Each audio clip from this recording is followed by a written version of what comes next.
Hello, my beautiful souls, and welcome to this Graceful Baker class. My name is Grace of the Graceful Baker, and we are here today to do beginner summer 9 designs, all on a circle, all with one consistency. We are here to have fun, first and foremost. Before we get started, I always like to start with 3 deep breaths together to help us ground and maybe de-stress a little bit. So first things first, in through the nose, out through the mouth. Second one in through the nose, out through the mouth, and last one in through the nose and out through the mouth. I don't know about you, but I could use a nap now. No, I'm just kidding. So we're here today to decorate these 9 designs. I feel like my chair is a little off center. Ooh, and I just broke my chair. So hold on a second. Okay. We are real people over here. All right. So first things first, I'm gonna go over just all the things you need to have here today real quickly. Then we're gonna go over to the practice sheet. I'm gonna show you how to hold the bag, cut the bag, all that good stuff. And then we're gonna decorate. If you wanna skip ahead to any of these portions, go ahead to the description box of the video. There are timestamps and you can skip ahead to different sections. You can even skip ahead to certain parts of cookies, whatever floats your boat, or in this case, pool floaty, pun intended. So the things you need to have here today, you need your naked cookies, of course, hopefully 1 to 2 for each design. We've got our icing bagged and ready to rock and roll. We have our practice sheet. We have paper towels. I like to fold my half sheets in half like so. And then we need a pair of scissors. We need a scribe of some sort, and then a crackle tool. This I use for both. Something with a rounded end, pen, paintbrush, whatever you have. Then something to scrape the icing. You can use a kitchen knife or this lovely thingamajiggy by the Cookie Countess. And then totally optional is an edible marker. I don't actually use this for this set because I just use a scribe. But if you would prefer to have the edible marker, that works too. And that's it.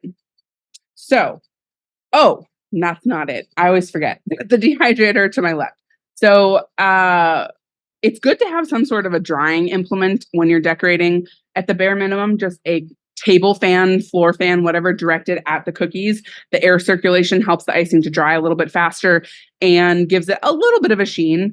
I use a dehydrator, generally speaking, when I decorate, but I especially use one during class because I film this live. I only do 1 of each cookie.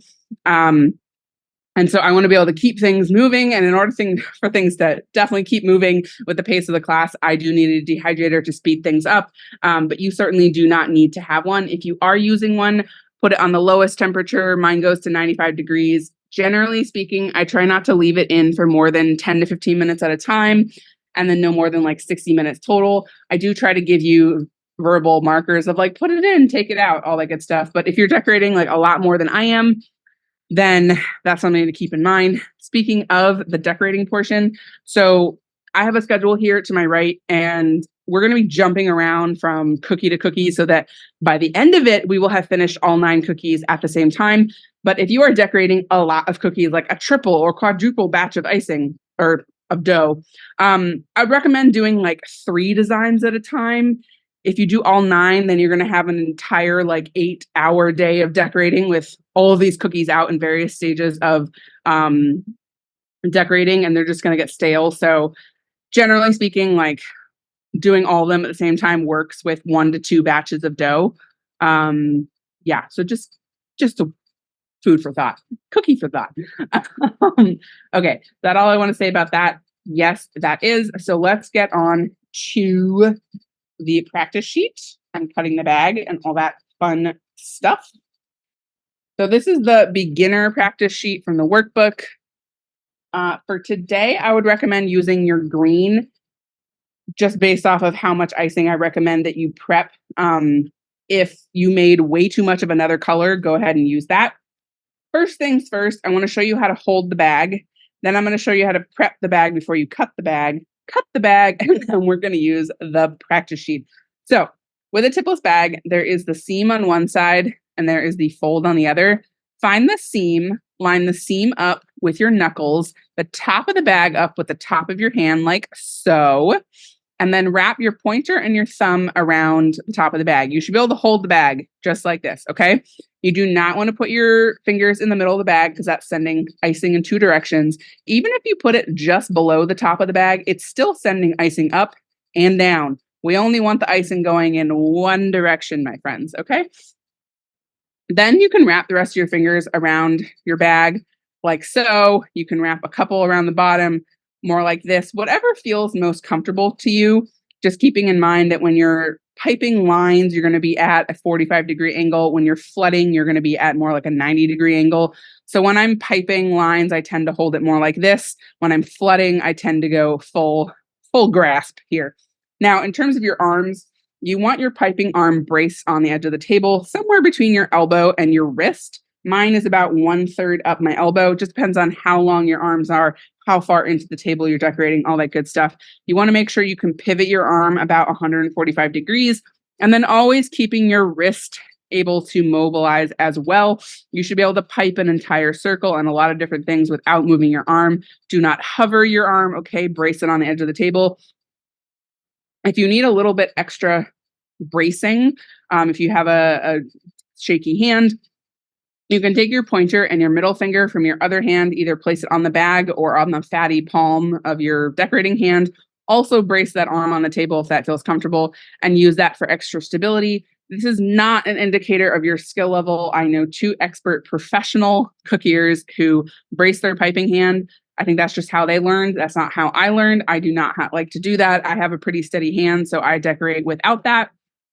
And just keeping in mind, if you are right-handed, you're going to be going from left to right. But if you are left-handed, you're always going to want to go from right to left to maintain that 45-degree angle. You don't want to be going like this if you're left-handed. So keep that in mind with any of the things that we're doing today. If I'm ever going from left to right, because I am right-handed, you as a lefty might want to switch it from right to left. I think that's all of the holding stuff. Just make sure I didn't forget anything. Yes. Okay. Now, cutting the bag. The first thing you want to do is prep the bag. So I've already been holding it a little bit, so a lot of my air bubbles have gone away. Let me just see if I can. Okay. This pink one here. See all those air bubbles? All right. So first thing you want to do is, before you cut your bag, take your bag, hold it for dear life, and give it a good spin like this. The helicopter method. If that freaks you out too much, you can always give it some good love taps. That's just a little harder to do on a smaller bag. The other thing you want to do is massage out any separation in the icing. Separation is very natural. It's when the liquid and the food coloring separates from the powdered sugar.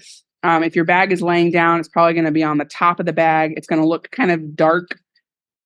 Totally natural. If it's very mild, you can just massage it out. If it has been sitting overnight, you're going to want to dump it out into a bowl, give it a good mix again with a spatula, and then you're good to go. Separation happens. How fast it happens depends on your icing recipe, the thickness of your icing, and the environment you're working in. So if it's hot and humid, it's going to separate faster. The thinner your icing, the faster it separates. The darker, the more saturated the color, the faster it separates. And then with the recipe, I don't really know exactly, but I just know my recipe. Mine can separate anywhere from like 4 to 8 hours after bagging. It just depends on all of those factors. So yeah, a little bit of separation, totally normal. Just give it a massage in the bag. But if it's gone too far, you're going to want to dump it out, because the separation inhibits the integrity of the icing. So it's not going to function as well. And it's just no bueno. So, okay, now that you have prepped the bag to get ready to cut it, let's cut the bag. I always like to start by holding the bag at the top, fluffing it, like providing some pressure to fluff it out. You don't want to apply pressure on the bag. You just want to like fluff it so you have a nice clear surface to work with. Brace both arms on the edge of the table. You want to be cutting as straight across and cleanly as possible. You don't want any snags on that plastic. You can always cut bigger, remember. You just can't cut smaller. So we're working with just a one consistency outline in flood today, all with a flood consistency. So I say cut in the region of like 6 to 7 millimeters ish. Let's see. If I like how much I cut, that seems good to me. Let me show you how much I cut. So how big of a tip you need to cut also depends on your icing consistency. If your icing is really thin today, cut a smaller tip, and that's going to give you more control over your icing. If your icing is on the thicker side, you're going to want to have a slightly bigger tip so that your icing comes out faster so that you have more time to work with it before it crusts over. So I always clean off the tip of my bag by lightly sandwiching it in between a paper towel. Then you will want to apply basically no pressure because you're going to have icing already coming out of your bag. Make contact with the paper, apply pressure, lift up, and come back down and make contact. So contact, lift, contact. How much you lift your bag is anywhere from like 1/4 of an inch to an inch plus. It depends on the length of your line. Usually the longer the line, the higher you lift the bag.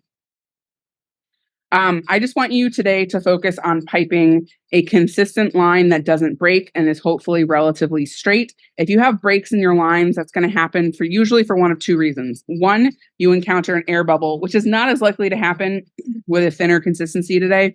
Or two, you're applying inconsistent pressure on the bag.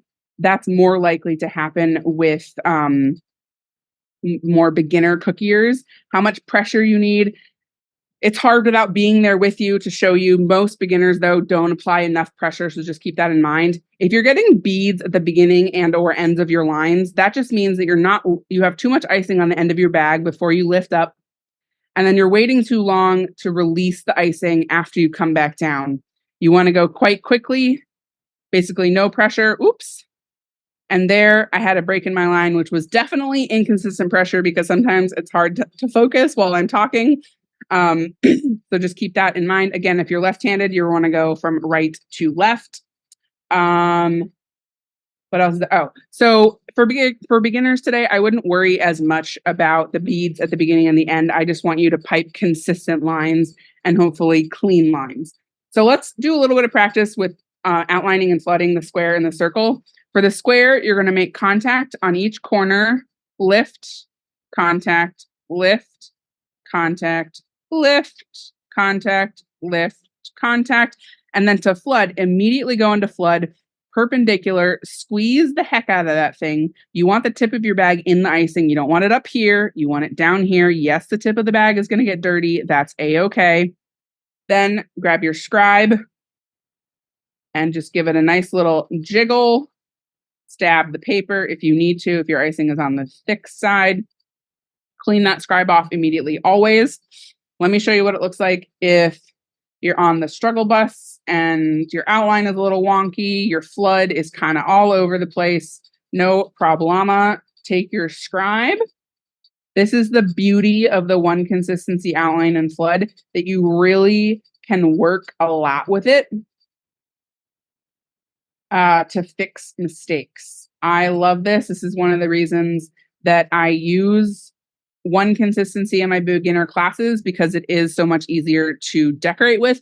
Now, it is a little bit harder to make because there is a smaller window of what's like an optimal, what I call thick flood.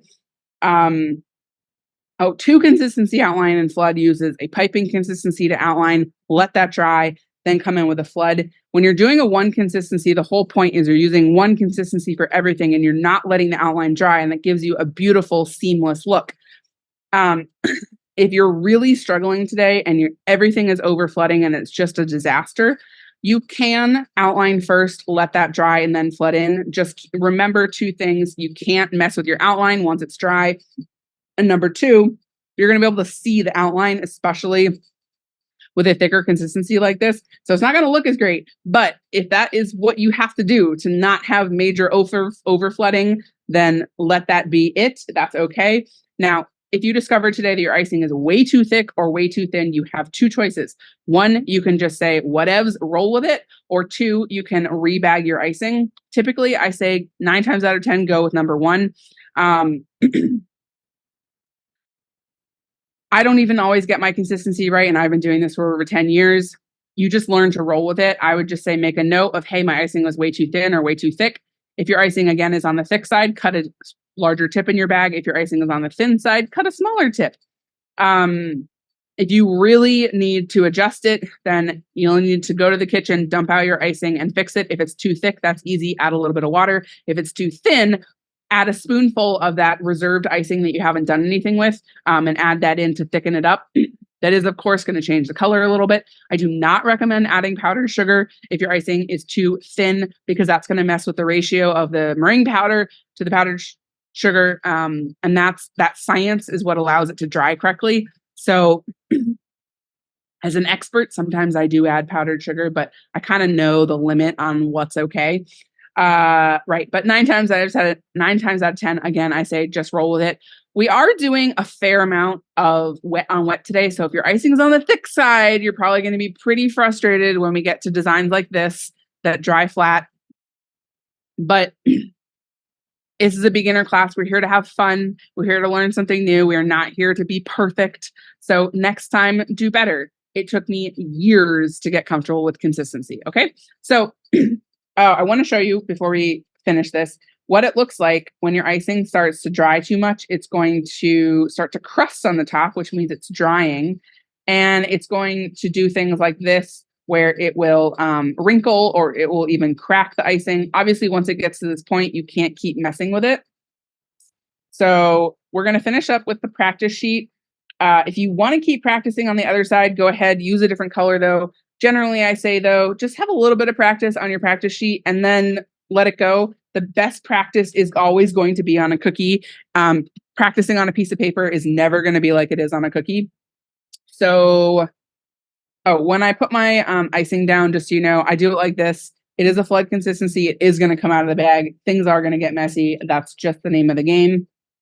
So let's start decorating. Okay. I always have the finished cookie on my left, so you can see that easily. And then I have the cookie we're working on the right. Okay. So for this one, we're going to actually start just by scraping the blue. And I intentionally pulled out the ugliest cookie. This was the last cookie. I had barely enough dough to get a full surface. So I want to show you just how well that can get covered up. Oh, it looks like I did not mix my icing well enough, and I've got some remnants of other colors in here. That's fine. All right, so go ahead and cut your blue just like we cut the green. Oh, give it a good spin. If it's got air bubbles, massage it out, all that good stuff.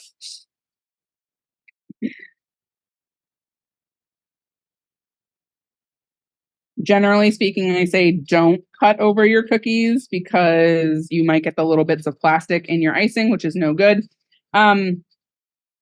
I just cut the tip of my bag. I feel like it's a little small. So I'm going to show you how much more I cut that. I don't even know if that's a millimeter, but that's going to make a difference, and that's all I need. Okay. Yep, that's perfect. Okay. So for this first one, you need your blue flood and you need your scraping tool. And all we're doing is we're giving it a generous squiggle and then taking our scraping tool. And I'm actually going to pick this up because I think it's easier to do it like this and just scrape it across the cookie. For this one, this is the one cookie where you can cover the entire surface, especially if your cookie is particularly ugly like mine. All the other designs that we're going to be flooding, we do not go all the way to the edge to prevent overflood. So like so. I usually just start by making sure that it goes to all of the edges. You can see I'm just like scraping it off the edge. And then I will kind of make an effort to make it look somewhat nice.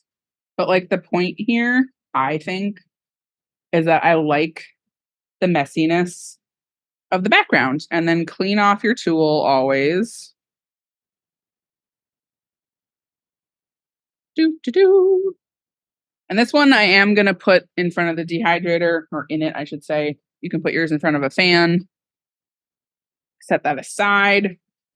I like to do this scraping technique in my beginner classes because it's a nice way to add variety. Like this is a normal flooding the base and then adding a second layer of icing. This is scraping. It does two things. One, just visually, I think it's a nice difference instead of always flooding the background. Two, it's a lot less icing. So some people like to complain about too much icing in their life. So, you know, if we had flooded this entire thing blue and then put a second layer of a pineapple that covers almost the entire thing, you know, like that's a lot of icing. Which I guess we're doing with a drip, but that's fine. And then this goes a lot faster too, because this thinner layer of icing dries a lot faster, and we love that for us. Actually, we're gonna grab this drip.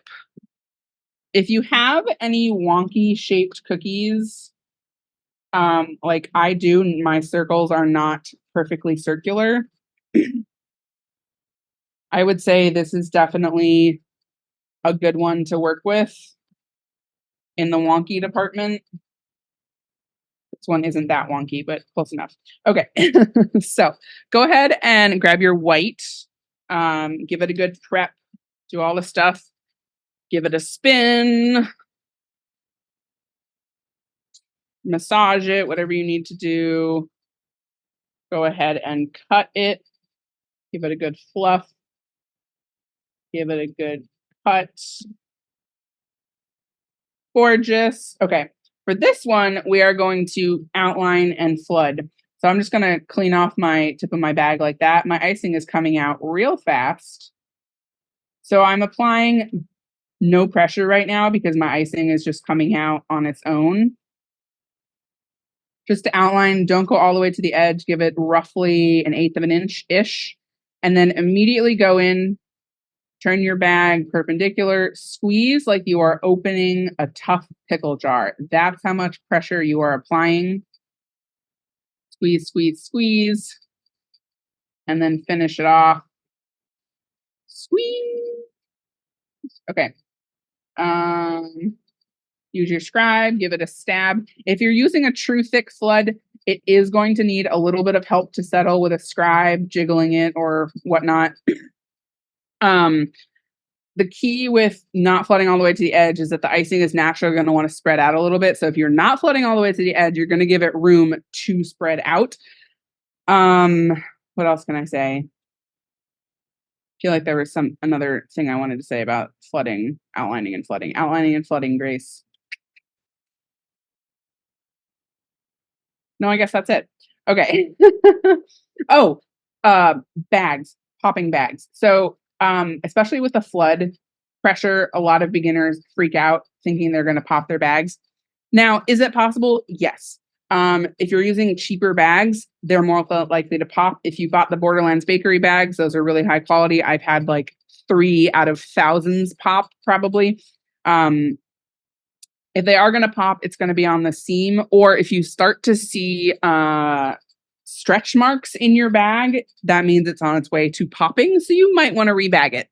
Now, let's put this in a dehydrator. When you pick up your cookies, do not pick them up with your one hand because you're more likely to stick your thumb in the side of it. I can't tell you how many times I've done that. So I usually take both hands, pick it up with my pointers, and then as best you can, transfer it flat. The reason why you want to transfer your cookies flat is because if you ever start to see cracks on the surface of your cookie, that probably happened because as the icing was drying, the very top layer crusts over, but the underneath is still very wet. So if you're doing this with your cookie or moving it around too much, the icing underneath is going to move around and kind of like an iceberg, it's going to like crack up the surface of your icing. So just to keep that in mind. Next up, I want to pick a relatively circular cookie. So for this one, this pool funsies, we're going to start by just doing the border, which has 2 steps to it. This is an outline and flood situation, but it's very small outline and flood. So what do I mean by that? Go ahead and give it an outline. This outline is very important, so no pressure. I'd say like a 1/16 of an inch, like not a ton of space around the edge. Since you're doing this so small, it's much less likely to overflood, or at least it should be. And then go ahead and like 1/8 of an inch next to it, give it another outline. Again, you don't want to have to redo these outlines. Ideally, once it's down, ship has sailed. And then go ahead and flood right in between it. Like so. We're using the white flood, by the way, in case that was not obvious. Take your scribe if you need to. I usually just stab the center for this one and just give it a jiggle because that's all it tends to really need. And then you can see there's still space on the edge of my cookie. That's going to be the first step of the border, or I don't know what you call that, the edge of the pool. Stick that cutie patoots in the dehydrator. And we're going to start with the first phase of the beach ball. Now, this is where, if you have an edible marker, this could be helpful. In my videos, I just used my scribe to kind of sketch this out. If you dig too much and you like pull up too much cookie, just make sure you brush it off because the little cookie bits are going to get in your way. Just for the sake of this being clearer, I think I will use the edible marker. Just don't go all the way to the edge with your edible marker, okay? Because we're not going to flood all the way to the edge, right? So we're going to start with the yellow, which we have not used yet. Go ahead and prep your yellow.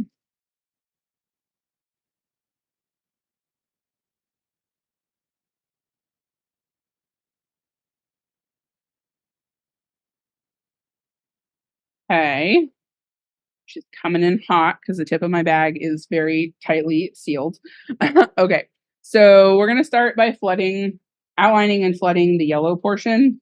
I will admit that this way to do like a one consistency outline and flood approach is the hardest way to do a beach ball because normally you can take an outline consistency, outline the whole thing, and then fill in all the sections. But that's not how we're rolling today. We are rolling at the one consistency. Normally, beach balls have 6 sections to them, but to simplify this for the sake of a beginner class, I made it 4, and I still think it's totes adorbs. It's also a lot easier to do 4 sections when you can't like outline them first. So the important thing here, just make sure you're getting like a nice curve on the bottom. Get that icing into the corner. It'll make a difference. This is like next level finessing for anyone that's a little more advanced. That's the yellow. You don't have to worry too much about getting like a perfect circle in the center because you're just going to cover that with the white icing anyway. And then take your blue. I like to start with the outside edge to get a nice curve. And it doesn't really matter how big your sections are as long as they are even. Like your middle sections, you can make them a little wider, a little thinner, just make them even, like the blue and the yellow width.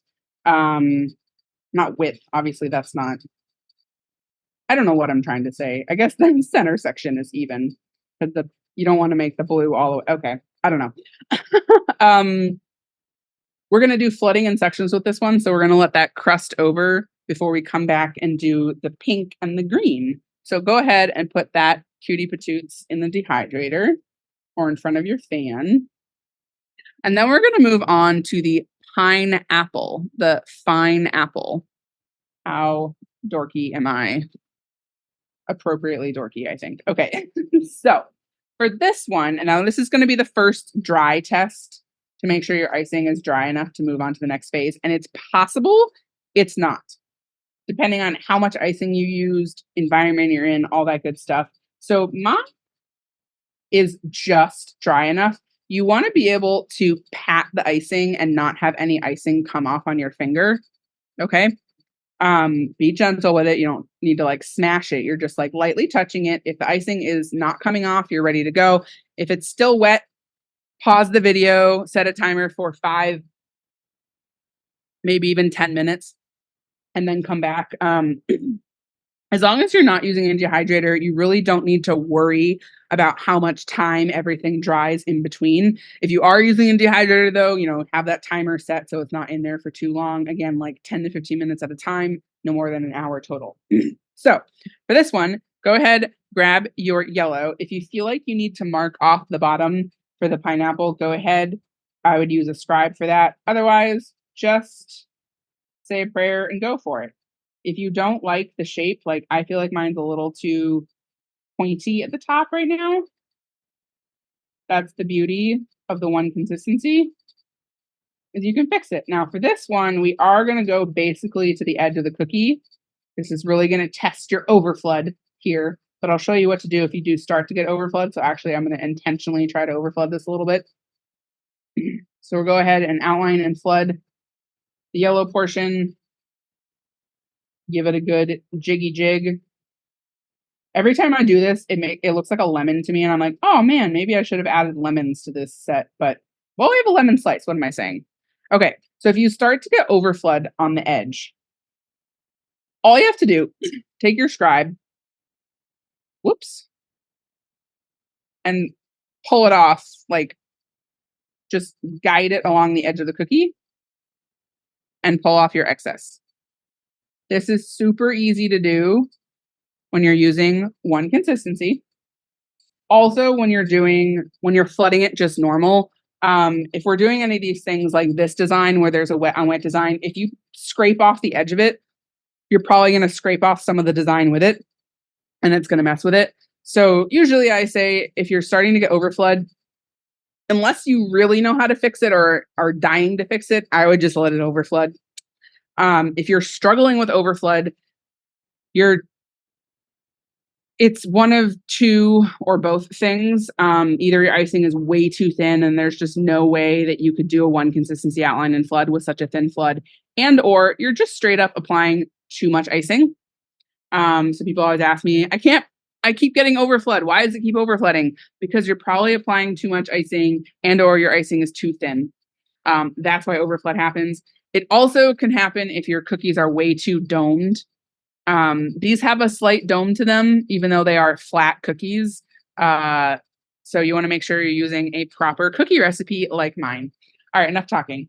Let's put this pineapple in the dehydrator. Next up, we're going to move on to putting the center of the pool in.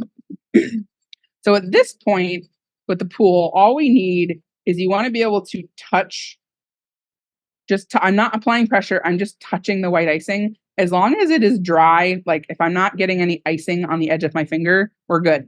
Do not do not put pressure because it will cave under your pressure and then you'll be sad. If that happens and you just ruined the edge of your pool, you can always just take your knife or your scraping tool, scrape it off and do it again. So for this one, you want to have your blue flood and your white flood and your scribe all ready to rock and roll. And for this, all we're doing is we're just flooding right up next to the white border. If possible, try to give it a first pass with your icing and not have to mess with it with a scribe. But if you need to use your scribe, no problem. If you need to, you can just kind of settle things. Again, if you need to like pull it up next to it, use your scribe to kind of jiggle until the icing is touching. Then take your white. I always clean the tip of my bag off on a paper towel before I work with it. And for this, you're just going to be putting polka dots. Messy polka dots, doesn't matter because you're going to screw it up anyway. All around the edge. And then I put, 4 in the center. And then take your scribe and you're just going to do figure eights, basically all around, or swirls, whatever makes more sense to you. But you just want to mess up that icing. Not too much, because if you do it too much, you'll kind of lose the integrity of that extra white. But we just want to add a little bit of dimension to our cookie. And if you need to, you can always stab it and give it a good jiggle. And that's all we're doing for that one.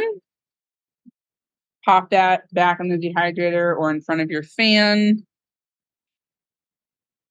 Next up, We're going to work on the beach ball.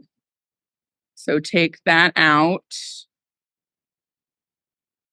Again, we're flooding in sections here. So all we need to know at this point is, can I lightly touch my icing and it doesn't come off of my finger? That's all we need, because we just want that crusted over so that we can put the next section next to it and it will have separation in between the sections. So at this point, we're going to pull the pink out, which should, I think, be the first time you're using your pink. So go ahead and prep it.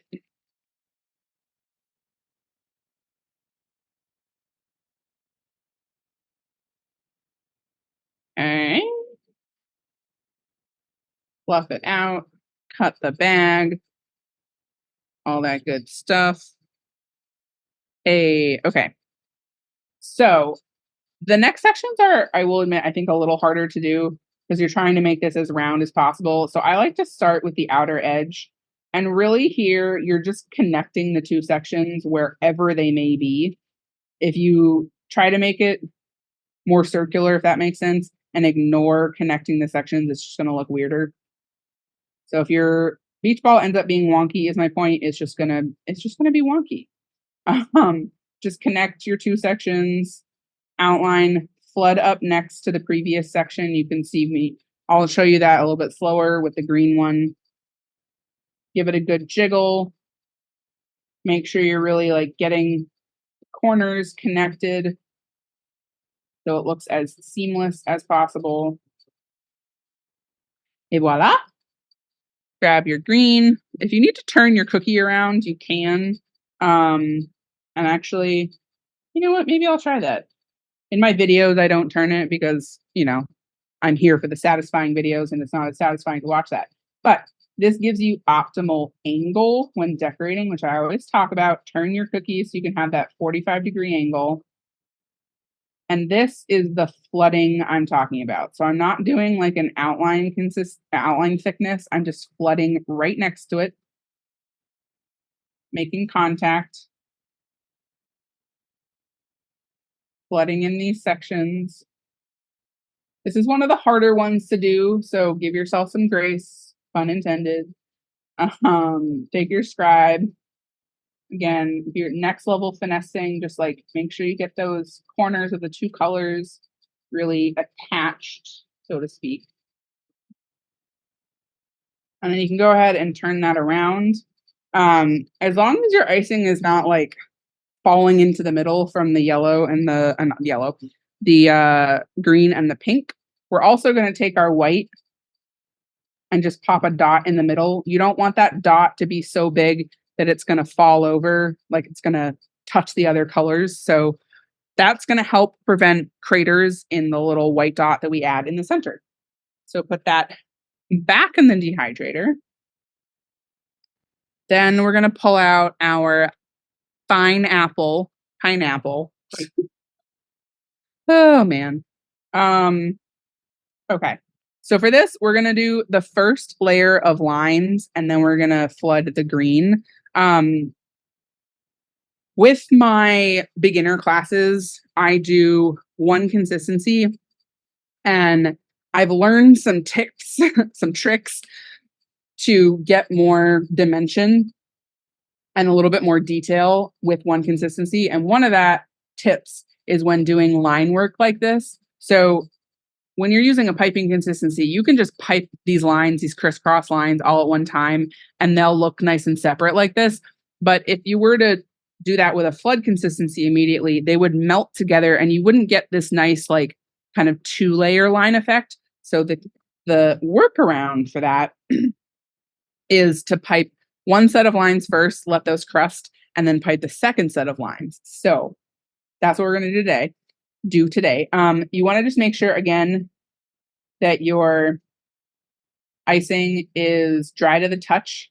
If it's not, pause your video, set a timer for 5 to 10 minutes, come back. We're just placing lines on top of the yellow, so it's not a lot of extra stuff that's going to like potentially crater the icing because of the weight of it. So I like to start with the middle line at an angle. Again, if you're left-handed, go from right to left. Because I always eyeball by splitting the difference in spacing. So 3 lines. If you only had room for 2, fine. If you made your lines really close together, you can still just make it 3, or you can put 4, whatever floats your boat. And then take your green. And the way I like to do this is I actually just flood the sections, like I'm doing flood pressure right now.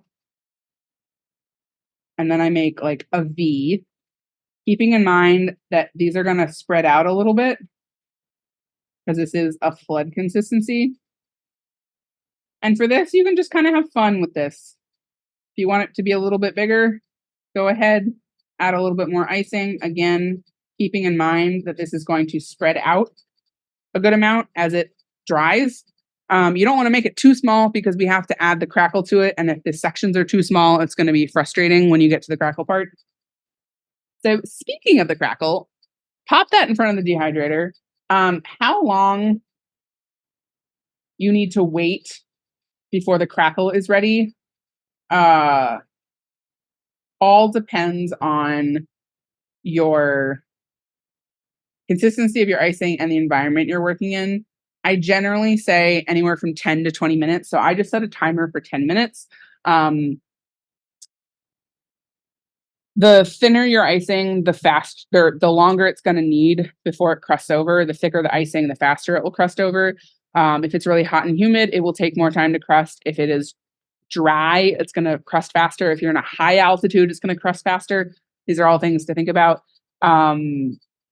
Generally speaking, there's like, you want to time it well, but there's still like I would say a solid 20-minute window that you can still crackle. Might get a little harder, but it's still doable. And you really want a crack in the surface, not an indent. If it's an indent, you haven't let it dry for long enough.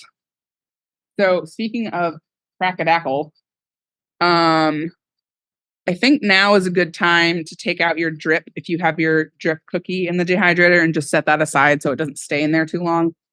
We're also going to do the center. Oh, no, we're not doing the center of the sun yet. Hold on. Take your beach ball, and all we're going to do, because we want to catch the white dot before it has completely dried. It doesn't need to completely dry. Go ahead, take your white and just squeeze until you have a sufficiently large enough dot. If you need to, take your scribe and settle that. And I think a big voluptuous dot is good. It is going to kind of spread out a little bit, so just keep that in mind. But there we go. We just finished our first cookie. So pat yourselves on the back. Go us. Next up, we're going to do the center part of the sun, which is also going to have a crackle. Again, edible marker optional. I'm going to use it just so it's easier to show you how things are done, or what the shape looks like, but you can just use your scribe to sketch this out instead. So we're just talking like a general idea of a circle here. You want to make sure there's enough room for that outer edge to be piped, and keeping in mind this is also going to spread out a little bit, so make it like a little bit smaller than you ultimately want it to be.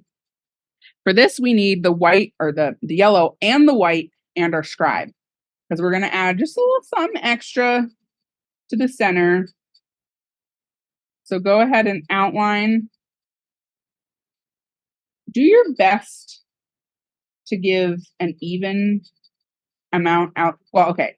If your cookie is not circular, if it's not perfectly shaped, you have 2 choices. And let me explain that in a minute. First, let's do this wet on wet. So settle that out to the shape that you want it to be.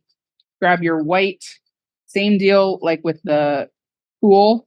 Go ahead, pipe some dots on the surface, pipe some dots in the center.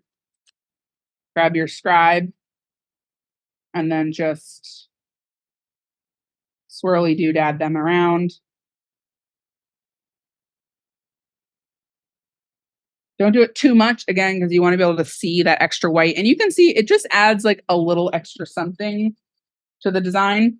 So what I was saying earlier, when you're trying to pipe something of a certain shape on top of another cookie, like this is supposed to be a circle, but let's say your circle is more like an oval.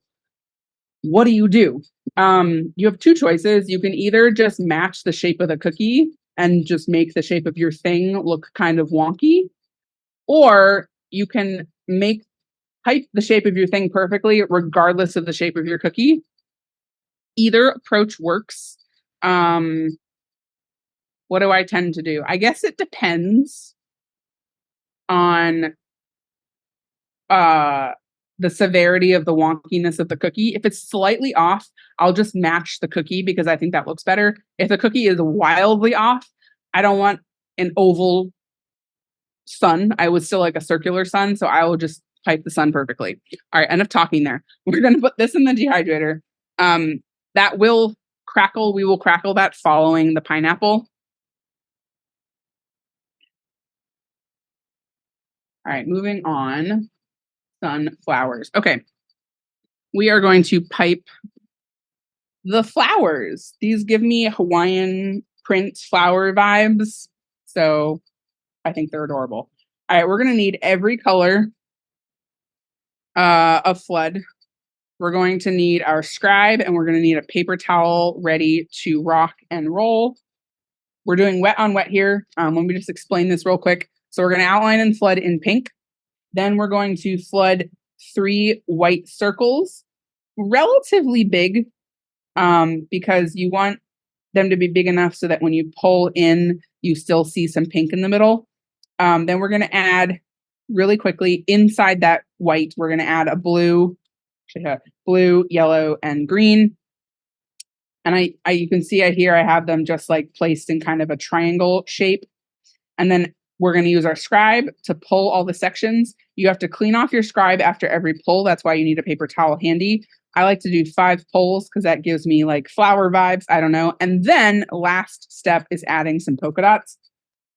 And hopefully you can do that all fast enough before the icing starts to crust over. No pressure. Okay. Go ahead. Start by outlining and flooding with your pink. Again, do not go all the way to the edge. And I recommend, like, if you're going to do anything, slightly underflood this because you're going to be adding a good amount of extra icing to this design. So a way that I make sure I'm underflooding is I just like visually give myself some holes in the flood, like you can see here. When you're adding a lot of icing, if you have an intricate design with wet on wet, you're going to be adding a lot of extra icing, which is just going to encourage the icing to spread out, right? Okay, grab your white. Start by piping your circles again. Make them pretty generously shaped, remembering that they will, like, the thickness of this circle will kind of thicken out, if that makes any sense. Grab your blue right on the inside of that white. Do your best if you even like overlap the very edge of the white. Grab your yellow. Again, like overlap the edge of the white, and then grab your green.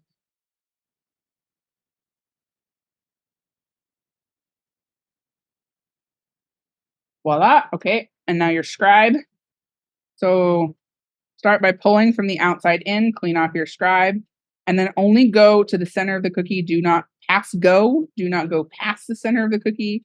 As far as you pull is as far as the design is going to look. If that makes any sense. If you have a wonky start and end to your circle, I always like to start by pulling there because then it just covers it up. Again, I'm only pulling to the center of my cookie. I'm starting from the outside of the white line, giving it 5 pulls, only going to the center. If you need to, you can kind of jiggle your cookie a little bit at this point if it needs some help settling. If you have an air bubble like I do here, go ahead and pop it or just leave it and forget it. Then grab your white because you got to move quickly here and add some polka dots. I like to add one in the center. Whatever kind of makes sense with the space that's left in your icing, go ahead. And if they're kind of sticking up, they just need help settling, you can take your scribe and jiggle the surface. You're not penetrating the icing. You're not sticking the scribe in the icing. You are just jiggling the surface. And there we go. So the goal here, to make it really like Hawaiian flower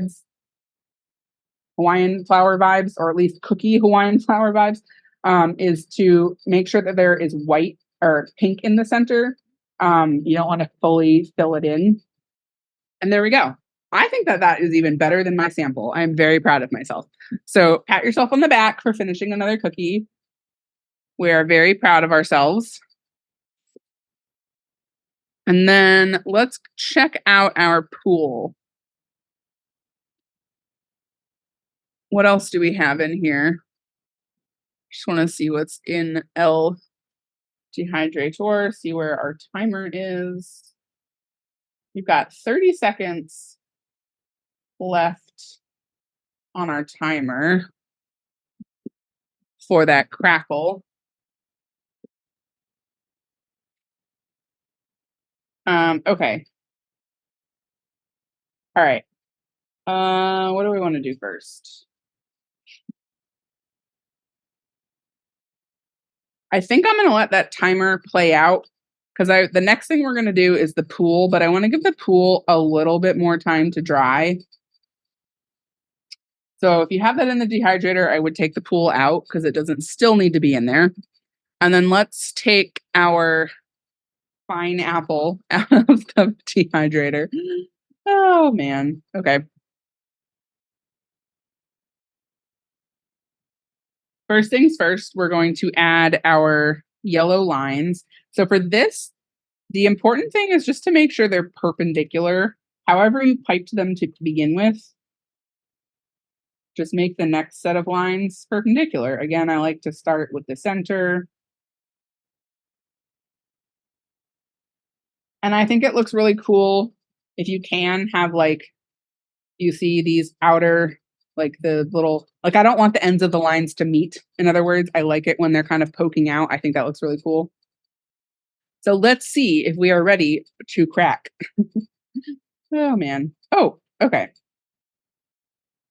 I think this is just barely crackable. Oh, my timer is still going off. Again, if it's more like an indent, it needs more time to dry, probably like 5 to 10 minutes. What you can see here is I kind of cracked a little too far close to the edge, and all you have to do is like take your scribe or take your finger and just kind of press it back in while it's still wet. Again, if you're getting more of an indent, pause the video. You want to make sure that your cracks are continuous. You don't want to do crack and then crack and then crack. Like, these are really next to each other so that the entire surface is a continuous crack. Don't go too close to the edge, which is a little harder on the smaller bits, because of the smaller area, but just something to keep in mind. So that is done. I'm going to put that in the dehydrator just to give it a moment to just chillax in there for a second. I have a hunch that sun is not ready yet because I talked so much in between, but let's see. Oh, actually, you know what? My sun seems ready. So first things first, we are going to crackle the center of the sun. Oh, you know what? I lied. I think this is more indent than crack. So I'm going to let that sit. I think the sun needs a little bit more time to dry, which is great because we're going to move on and do our pool, stage 1 of our pool floaty, which is the yellow one.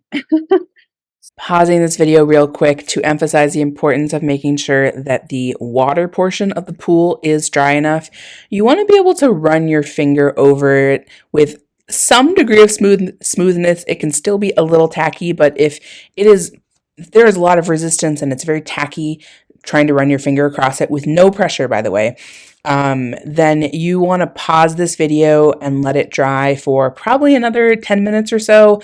The other cookies in this set that will keep drying, there's no problem with that. Everything will benefit from drying a little bit more. So go ahead, pause the video. If the icing isn't dry enough, two things could happen. Not so likely with this design because the pool floaties are pretty small, but they could actually indent the surface of the blue because there's too much weight from the second layer of icing, and or there's more likely to result in color bleed. Now, if you want to just flow with it, pun intended, and flood, do the next layer with the floaties wherever your blue is. That also works too. We're not here to be perfect again, but I just like to give you tips and tricks if you want to take your cookies to the next level. So, um, this is how we're going to start it, like this. And all we're doing, so we're going to start with the yellow one. We're going to pipe 2 lines with a space in between. This is how we're going to achieve separation in these lines with a flood consistency, just like we did with the crisscrossing pineapple lines. So take your yellow and just gently pipe 2 lines with about 1 line space in between. Just make them even, a little long. Those are a little shorter than the OG, but that's okay. And we're going to let those crust over. In terms of the dryness of your icing, we're not putting a lot of pressure on top of this. So you should, like, it should be somewhat smooth to the touch. If it's still like completely tacky, you might need to give it some more time to dry, but you should be able to slightly run your finger across without complete, what's the word? Uh, Not tension, resistance from the icing. And if you accidentally stick your finger in the icing, you know what? That's just how it goes. So we're going to do those 2 yellow lines, and then we're also going to pipe the white line on the edge. If you don't like this white line, that's fine. I like that it makes the outer edge just seem a little bit higher, if that makes sense. So this is a very gently piped line down the center of that white. If you didn't pipe your white quite thick enough, like the first outline and flood situation, this is going to be a lot harder to do. And maybe you just skip this part. Doesn't really need, it's not necessary, but I like the addition of it. So I'm going to put that back in front of the dehydrator because it hasn't been there that long, just to let the first stage crust over. Then we're going to revisit our sun and see where we're at here. That's definitely better, I think. A little more cracky crack. Again, make sure that the cracks are continuous, not like crack, crack, crack, crack. You really want them next to each other. I don't know if that made any sense. When I look at this, it reminds me of my lazy scrambled eggs. You know, when you just crack the eggs in the pan and then you swish them around instead of like whisking them in a bowl before. Okay.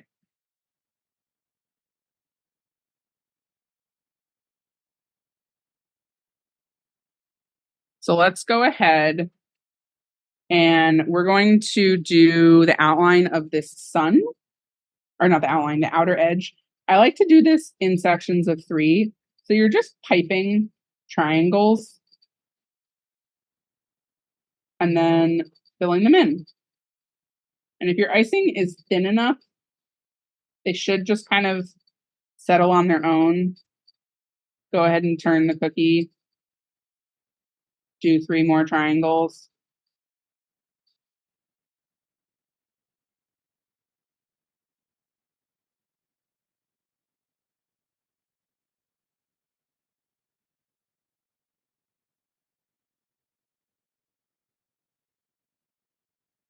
Voila. Keep going.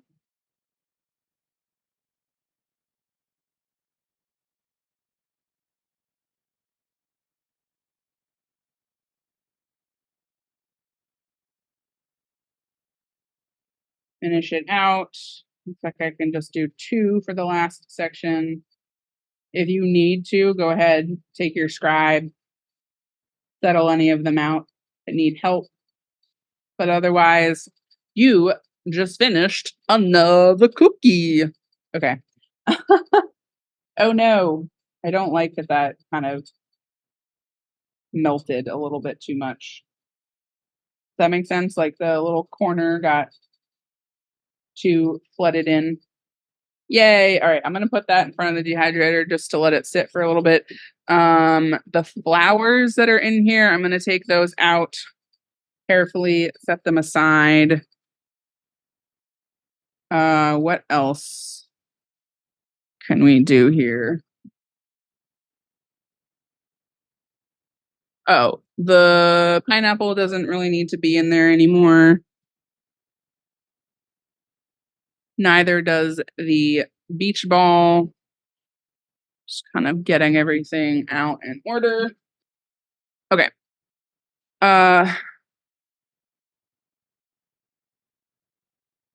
Next up. Okay.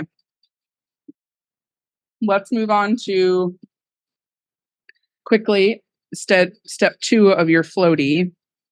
You just want to make sure that the yellow has crusted again, so you can like touch it and not have icing come off on your finger. And for this one, you're just going to pipe a line down the center and then pipe a 4th line next to it. Like so. Just try to make them the same length and we're ready to rock and roll. That goes back in L dehydrator. Next, we're going to do the lemon. Okay. So the lemon, lime, and grapefruit. It's debatable whether you want to call this one design or 3 different designs. We're doing them exactly the same. We're just using different colors. And they are beautiful, effective designs that you can make a lot of. This is honestly, other than the pool, okay, and I don't know. I was going to say this is my favorite design from this set. In terms of effort and effectiveness, this is my favorite design. This is so simple. It is so easy. You're going to see how easy it is. And you're going to be like, oh my God, I did that. Yes, you did. And honestly, if you're fed up with the other designs and you just want to make the rest of this set easy, just do a whole bunch of these. You could do, in fact, you could do an entire set with just these. Add orange, make these 3 colors plus orange, like scrap the blue, you make orange and make an entire set out of these. And you have grapefruit, lemon, lime, orange slice, like beautiful, easy summer set. One of the very first practice sets I made in 2012 was I actually bought pre-made cookies from the grocery store. I cut them in half. They were a little too domed, but I made it work. And I did lemon, lime, and orange slices. You can do the same technique in just half a slice. And one of my favorite sets. So anyway, let's start with the lemon. And you're going to need the yellow, the white, and your scribe and a paper towel. So start by outlining and flooding.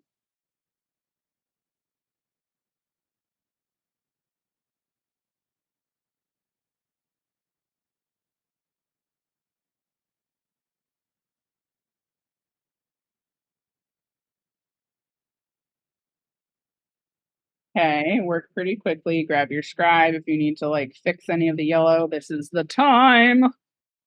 Then grab your white.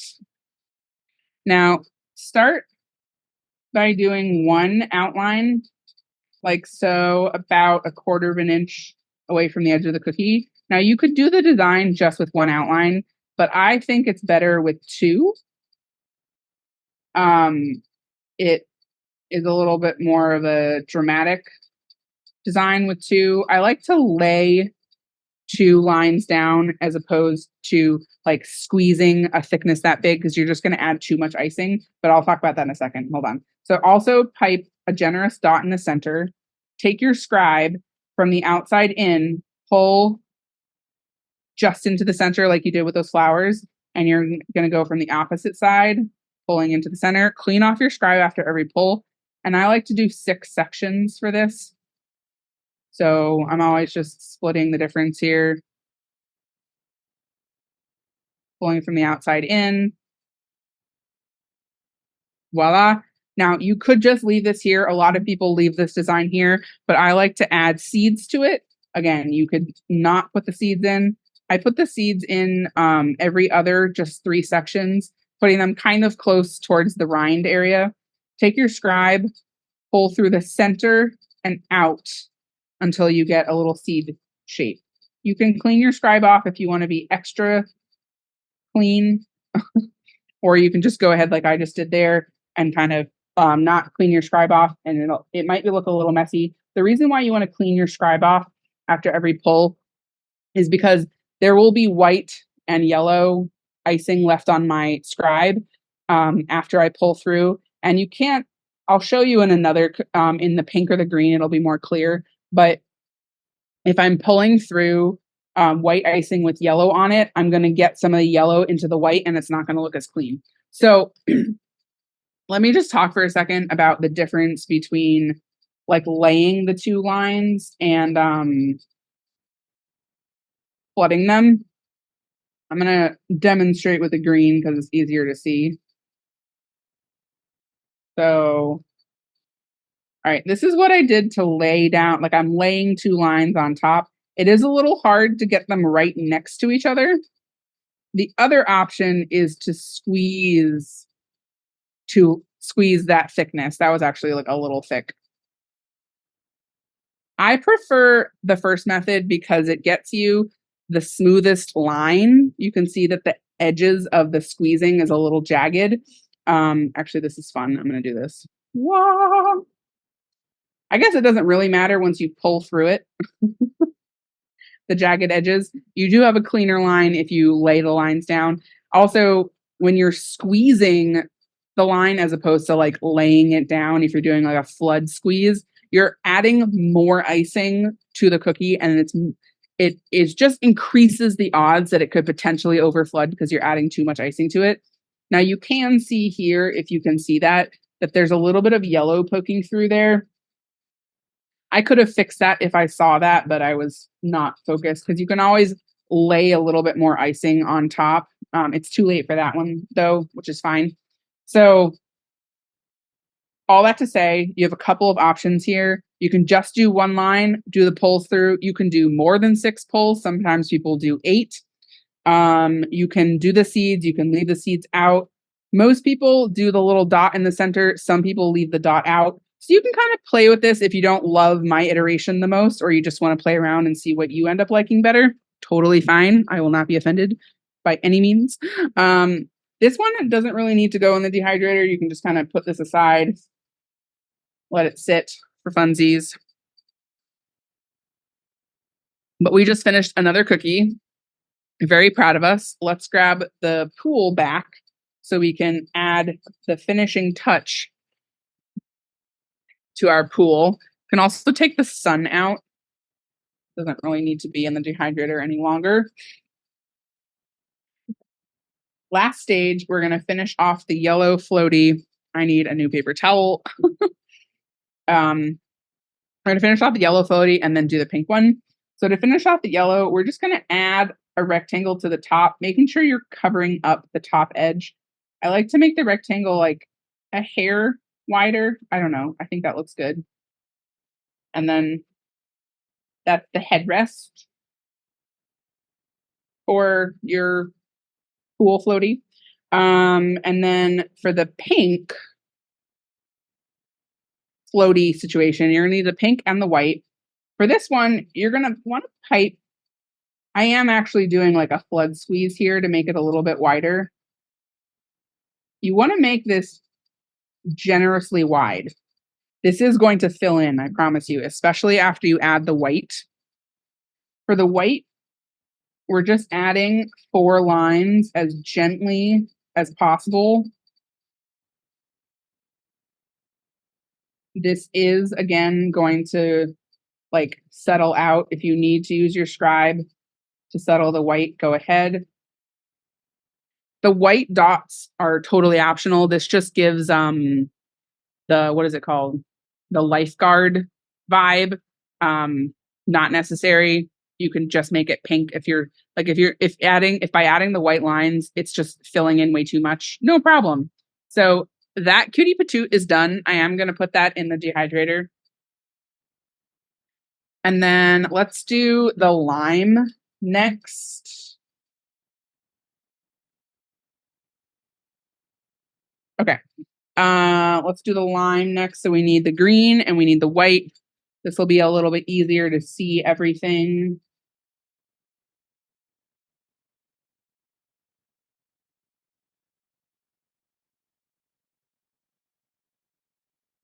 I seriously just like cannot gush enough about this design and how gorgeous a set with just these cookies would be. So easy. Easy peasy lemon squeezy. Oh my god, I did not plan that. That just came out. Okay.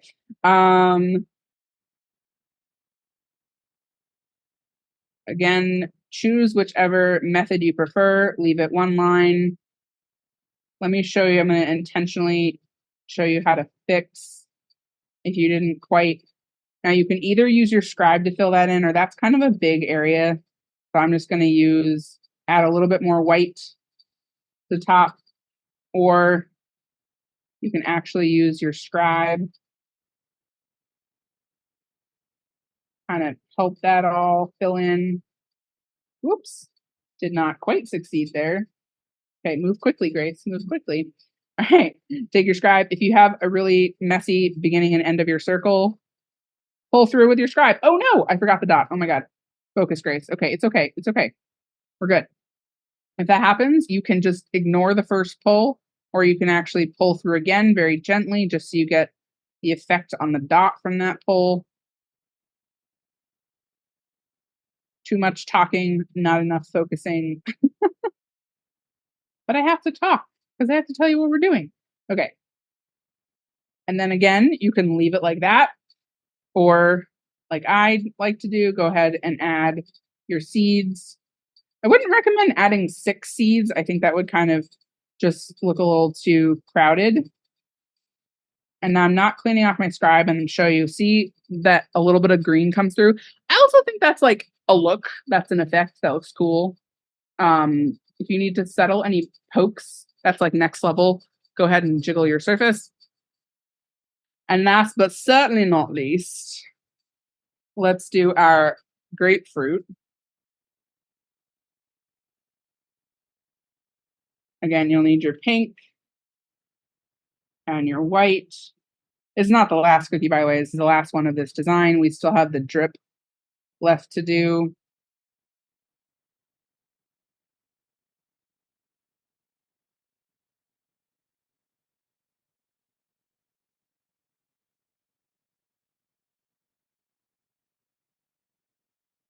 It's always a fun joke to bring like fruit or vegetable cookies to a party. You know, anyone there that doesn't actually like real fruit, give them a cookie, lemon or lime or grapefruit. Don't like real grapefruit, give them a cookie grapefruit. Ha ha. Okay. If you haven't, or I would recommend checking out my Tutti Frutti class if you want a whole class of fruit. That one's fun. I think it's 9 different fruit, all really classic designs with a little spin on each one. Seriously, I like this is such so another beautiful thing about this design is to me, it's just the essence of what makes royal icing awesome, which is the flood consistency and the wet on wet. You can do that with a glaze, of course, but that is what glaze is made for. Royal icing, though, you can achieve the wet on wet. You can achieve a thicker consistency.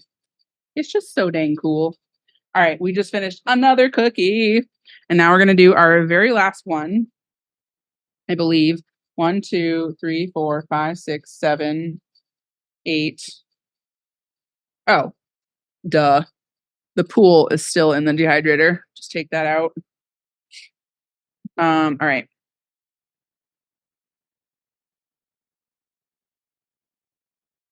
And I will say, I have mentioned this in some of the materials. The design for this pool did not completely come from my head. I learned this from Sweet Ams. She does a very, very, very different execution of this. Like the border of it is actually another cookie. Um, the pool water has some sort of stuff on top of it that's clear and shiny and cool looking. And then the way that she does the floaties is she actually does them as transfers that you can like dry and then put on later. But I do mine all with royal icing, all in one go, because that's my style.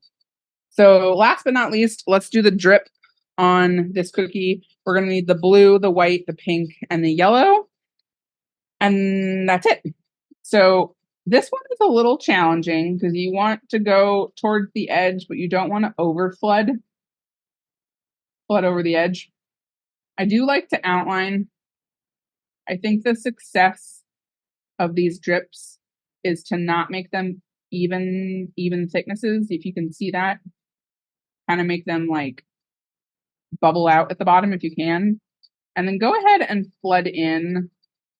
I would kind of think about under flooding this because you really don't want this to flood over the edge, even though it is a drip. And if it does, then you know what? That's just the vibe, y'all. Okay. Take your scribe, fill anything in if you need to, because you're not going to be able to mess with the blue once you add the polka dots. And these polka dots are supposed to mimic sprinkles. So start with whatever color you want. I start with the yellow. Just add small dots. They don't have to be evenly shaped. They don't have to be evenly placed because sprinkles are not. And then add your pink. And as you go, you actually kind of want to make it messy. And I love the look when some of the dots are actually overlapping like that. I don't know if you can see, because I think it just makes it give it more of a sprinkle vibe. I'm doing fairly small dots here. If you don't like my color choice, you can pick different color choice. If you have sprinkles on hand, you could even just do sprinkles here. Just do like a light sprinkling. Don't do a lot because it'll really overflood the cookie. And then the last bit is the drip, which you can either do completely with your icing by piping a dot, pulling away and releasing pressure, or by icing, I mean the tip of your bag. Pipe a dot, then take a scribe and kind of encourage it into a little drip teardrop situation. Whew. Okay. That was like record time, it feels like, or maybe you feel like you've been with me forever, but let's pull out. I'm going to get all the cookies into place. I wouldn't recommend touching yours, but I always like to show you the fruits of your labor. Ha ha ha. Pun intended. Okay. Oh man, the dad jokes today are just running deep. Okay. So that's everything. Woo! Okay, first of all, pat yourself on the back. Great success. You're gonna want to let these dry completely before you move on. Before you put them in an airtight container, they do not need to go in the fridge ever. Check out the workbook, the end of the workbook, if you want to freeze your cookies, what to do with leftover icing. Just bottom line is make sure your cookies are flat on a surface for 6 to 8 hours until the icing is dry to the touch. Then you can put them in an airtight container. Again, check out the workbook for what to do if you have too much icing today and you want to decorate more tomorrow, all that good stuff. You can use leftover icing. You're just going to need to, again, dump it out. You might need to refresh it a little bit with a little extra of the leftover icing. Give it a good spin. It's good to go. But otherwise, thank you so much for joining with me today with this class. This set just makes me so happy. Like major happy vibes. That's all I have to say. Okay. Thank you so much for joining me, and I can't wait to see you in the next class. Bye.